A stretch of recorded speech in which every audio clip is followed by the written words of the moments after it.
உலகத்தில் மனித உயிர் மதிப்புக்குரியது, மரியாதைக்குரியது. அல்லாஹ் சொல்லுகிறான், மன் கதல நஃப்ஸம் பிகைரி நஃப்ஸின் அவ் ஃபஸாதின் ஃபில் அர்தி.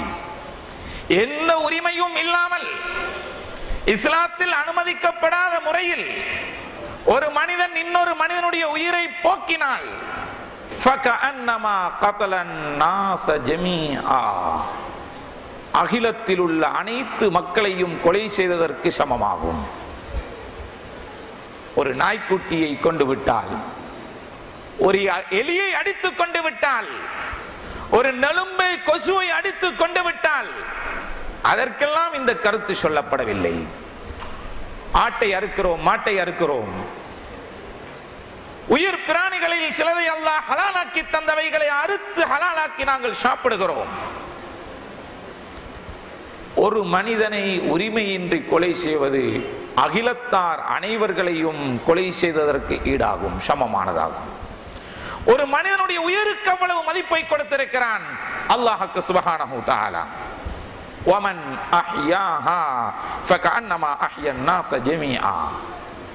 ஒரு மனிதனுடைய உயிரை யார் காப்பாற்றுகின்றாரோ, ஒரு மனிதன் கொலை செய்யப்படுவதற்காக, அநியாயமான முறையில் உயிர் துறக்க செய்யப்படுவதற்காக சதி திட்டம் நடைபெறுகிறது, பகிரங்கப்படுத்த வேண்டும், அந்த உயிரை காப்பாற்ற வேண்டும். இஸ்லாம் இதை வாஜிபாக்கி இருக்கிறது. எவருடைய உயிர் பழி போவதை விட்டும் யார் காப்பாற்றுகின்றாரோ அவர் ஒரு உயிரை காப்பாற்றவில்லை, அகிலத்தில் உள்ள அனைத்து மனிதர்களையும் வாழச் செய்த, வாழ வைத்த நன்மை அடைகிறார். அன்புக்குரியவர்களே, நம்முடைய உடம்பில் இருக்கும் உயிருக்கு அல்லாஹ் தந்திருக்கின்ற மதிப்பு, என்னுடைய சகோதரனுடைய, மனைவியுடைய, பிள்ளையுடைய, அயல்வீட்டானுடைய, இஹ்வானுடைய, முஹிப்புடைய உயிருக்கு அல்லாஹ் கொடுத்திருக்கக்கூடிய மதிப்பு, மரியாதை, அருள்மறை எமக்கு இதனை தெளிவாக சொல்லி தந்திருக்கிறது. ஈமான் எம்மை ஒன்று கூட்டி இருக்கிறது, கலிமா எங்களை ஒன்று சேர்த்திருக்கிறது.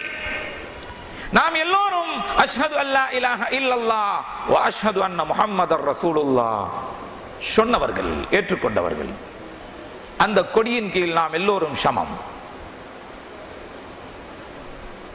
நபிகள் கோமான் ஸல்லல்லாஹு அலைஹி வஸல்லம் அவர்கள் சொல்லுகிறார்கள், இந்த கலிமாவை ஏற்றுக்கொண்ட விசுவாசிகள் பிரிந்து விடக்கூடாது.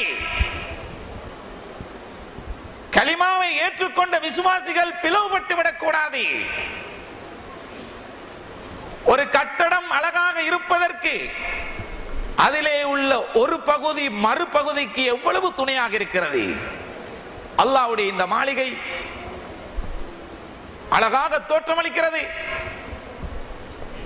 இந்த மாளிகை நிர்மாணிக்கப்பட்டிருக்கிறது. அதனுடைய கட்டடங்கள், அதனுடைய தூண்கள், அதனுடைய அமைப்புகள் சீராக இருப்பதற்கு அதிலே உள்ள அடுத்த பகுதி, பக்கத்திலே இணைந்திருக்கக்கூடிய பகுதி துணையாக இருக்கிறது. அதுபோல இறை விசுவாசிகள் இப்படி இருக்க வேண்டும். நபி ஸல்லல்லாஹு அலைஹி வஸல்லம் அவர்கள் விரல்களை கோர்த்து காட்டினார்கள், இப்படி இருக்க வேண்டும். குட் ஃபிட், எல்லாரும் ஃபிட்டாக இருக்க வேண்டும். அண்டர்ஸ்டாண்டிங் கூட இருக்க வேண்டும், புரிந்துணர்வோடு இருக்க வேண்டும். ஏன் நாம் எல்லோரும் கலிமா சொன்னவர்கள், விசுவாசிகள். உலகத்தில் ஒரு முஸ்லிமுக்கு ஒரு அநியாயம் நடந்து விட்டால் அது அந்த இயக்கத்தை சேர்ந்தவன், அந்த தரிகாவை சேர்ந்தவன், அந்த அமைப்பை சேர்ந்தவன் என்று நாம் பேசிக்கொண்டதற்கு கலிமா சொல்லாதவர்கள் முஸ்லிம் ஒருவன், முஃமின் ஒருவன் என்றுதான் பேசுவான். நாம் எல்லோரும் முஃமின்கள், முஸ்லிம்கள்.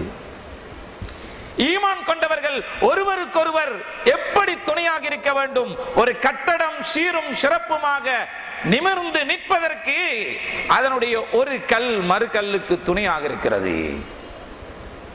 ஒரு மனிதனுடைய வாழ்க்கை ஒளிமயமானதாக அல்லாஹுக்கும் அல்லாஹுடைய தூதர் ஸல்லல்லாஹு அலைஹி வஸல்லம் அவர்களுக்கும் பொருத்தம் விருப்பமுரியதாக அமைவதற்கு ஒருவருக்கொருவர் துணை அவசியம், உதவி அவசியம் என்பதை சொல்லி காட்டினார்கள்.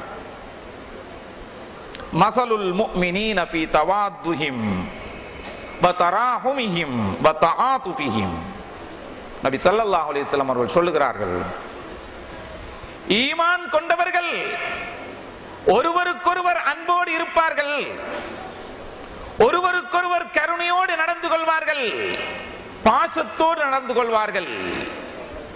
அதற்கு உவமை என்ன தெரியுமா? மஸலுல் ஜஸதி, ஒரு உடம்பை போல நம்முடைய பொடி இருக்கிறது, அதனை உதாரணமாக சொல்லி காட்டினார்கள். இதஸ்தகா மின்ஹு உதுவுன் ததாஅ லஹு ஸாயிருல் ஜஸதி பிஸ்ஸஹரி வல் உம்மா. என்னுடைய உடம்பில் தலையில் ஒரு வருத்தம் வந்துவிட்டால், கையில் ஒரு வருத்தம் வந்துவிட்டால், கழுத்தில் ஒரு வருத்தம் வந்துவிட்டால், கழுத்து தானே அது பார்த்துக் கொள்ளட்டும்,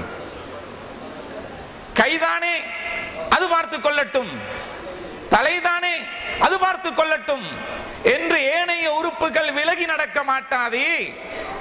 அந்த கையில் ஏற்பட்ட குத்துக்காக, வருத்தத்துக்காக வாய் முணங்குகிறது, கண்கள் கண்ணீரை வடிக்கின்றன, அவன் துயில் கொள்ளாமல் உறங்காமல் சிரமப்பட்டு கொண்டிருக்கின்றான், கையினால் மருந்தை எடுத்து பரிமாறுகிறான். அந்த ஒரு உறுப்பின் வருத்தத்துக்காக மனிதனுடைய முழு உடம்பும் இயங்குகிறது. நம்முடைய ஒரு சகோதரனுக்கு ஏற்பட்ட கஷ்டம், நம்முடைய ஒரு சகோதரனுக்கு ஏற்பட்ட வருத்தம் நாம் எல்லோருக்கும் ஏற்பட்ட வருத்தத்தை போன்றிருக்க வேண்டும். அந்த சிரமத்துக்கும் வருத்தத்துக்கும், அந்த மன வருத்தத்துக்கும் அவரை மாத்திரம் ஆளாக்கி விடாமல் அதிலே நாம் எல்லோரும் பங்காளியாக வேண்டும். நம்மாலான உதவிகளை செய்து, நம்முடைய ஆறுதல்களை சொல்லி, வாழ்க்கையிலே அவரை நாங்கள் தேற்ற வைக்க வேண்டும், ஆறுதல் படுத்த வேண்டும். இன்று நம்முடைய சமுதாயத்திலே மார்க்கம் பேசப்படுகிறது,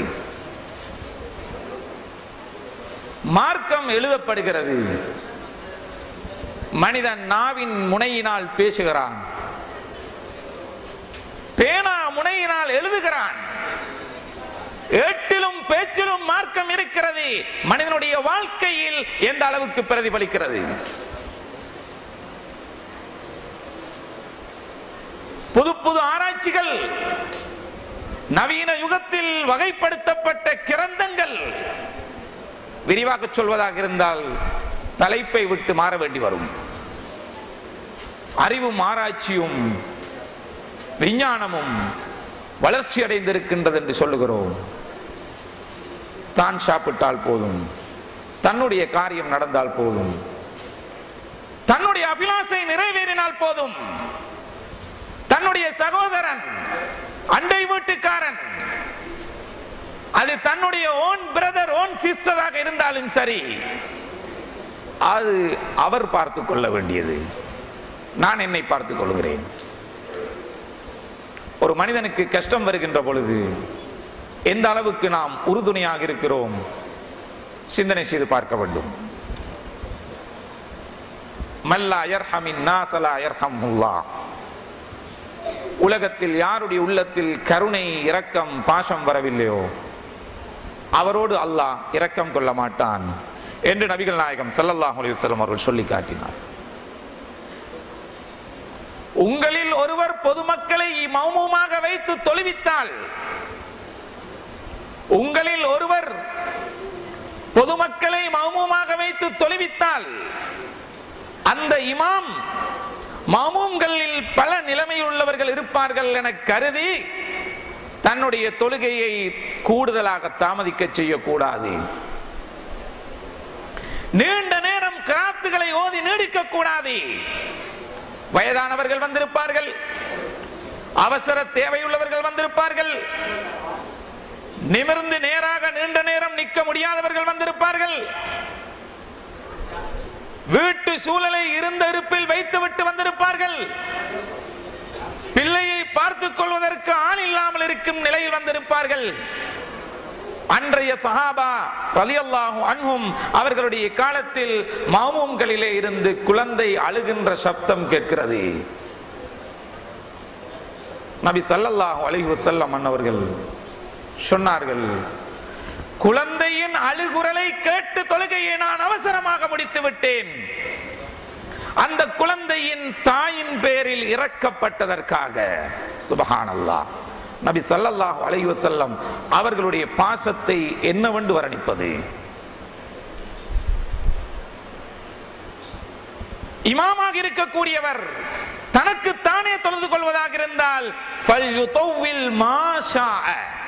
வேண்டிய மட்டும் நீட்டி தொழுது கொள்ளலாம். இன்றைய நிலையை பாருங்கள். தனிமையாக தொழுவதாக இருந்தால் ஏதோ ஒரு சடங்கு ரூபத்தில் அது முடிந்துவிடும். இமாமாக இருக்கக்கூடிய நேரத்தில் மாமூம்களுடைய ஹக்குகளை எந்த அளவுக்கு பேணப்படுகிறது? எதற்காக இதை சொன்னேன் என்றால், தொழுகை மகத்தான ஒரு இபாதத்து. இமாம் ஜமாத்து எவ்வளவு பெரிய சிறப்புக்குரிய ஒரு காரியம். அந்த தொழுகையில் கூட பிற மனிதர்களுடைய நலனை, ஏனைய சகோதரர்களுடைய தேவையை, அவர்களுடைய எதிர்பார்ப்பை, அவர்களுடைய உள்ளத்தை நோவிக்காமல் இருக்கின்ற அழகிய பண்பை தூண்டினார்கள் நபிகள் நாயகம் ஸல்லல்லாஹு அலைஹி வஸல்லம் அவர்கள். நபி ஸல்லல்லாஹு அலைஹி வஸல்லம் அவர்கள் சொல்லுகிறார்கள், அல் முஸ்லிமு அஹுல் முஸ்லிம். ஒரு முஸ்லிம் மறு முஸ்லிமுடைய சகோதரன். அஹுன் என்றால் சகோதரன். லா யظ்லிமுஹு வலா யுஸ்லிமுஹு. தனது முஸ்லிமான சகோதரனுக்கு அவன் அநியாயம் செய்ய மாட்டான். முஸ்லிமான சகோதரனை அநியாயக்காரனிடம் ஒப்படைக்க மாட்டான். மன் கான ஃபீ ஹாஜதி அஹீஹி கான அல்லாஹு ஃபீ ஹாஜதிஹி.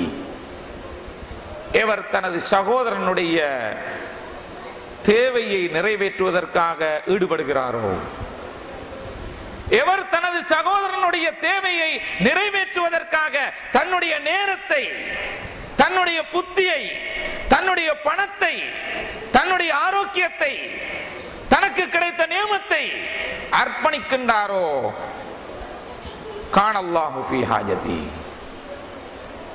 அந்த தியாகியுடைய தேவையை அல்லாஹ் நிறைவேற்றுகிறார். அல்லாஹ்விடம் கெஞ்சி கெஞ்சி துஆ கேட்போம். யா அல்லாஹ், என்னுடைய இன்ன தேவையை நிறைவேற்றித்தான், இப்படி இப்படி எல்லாம் எனக்கு வளமான வாழ்வை தான், என்னுடைய மனைவி மக்களுக்கு இப்படி எல்லாம் பரக்கத்தை தான். கேட்கத்தான் வேண்டும். கேட்பதோடு தானும் தண்டபாடும்.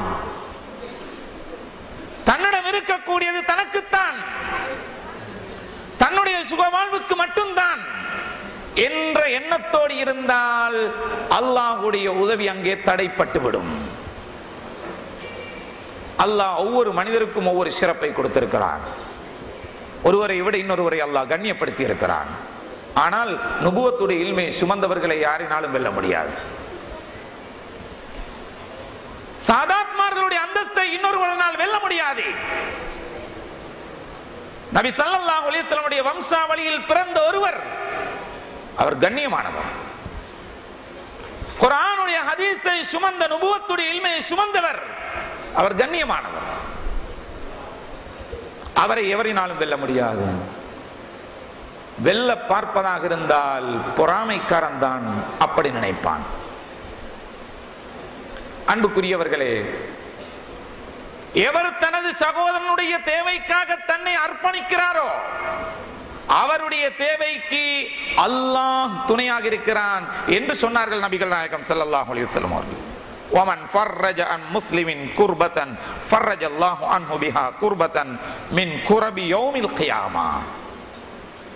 உலகத்தில் நம்முடைய சகோதரனுக்கு ஏற்பட்ட ஒரு கஷ்டத்தை நீக்குவதற்காக, ஒரு சிரமத்தை இல்லாமல் செய்வதற்காக யார் பாடுபடுகின்றாரோ, நாளை மறுமை நாளையில்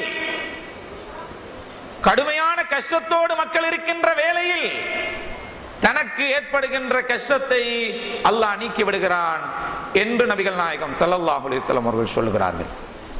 வமன் சதர முஸ்லிமன் சதரஹுல்லாஹு யௌமல் கியாமா. ஒரு மனிதனுடைய மானம், ஒரு சகோதரனுடைய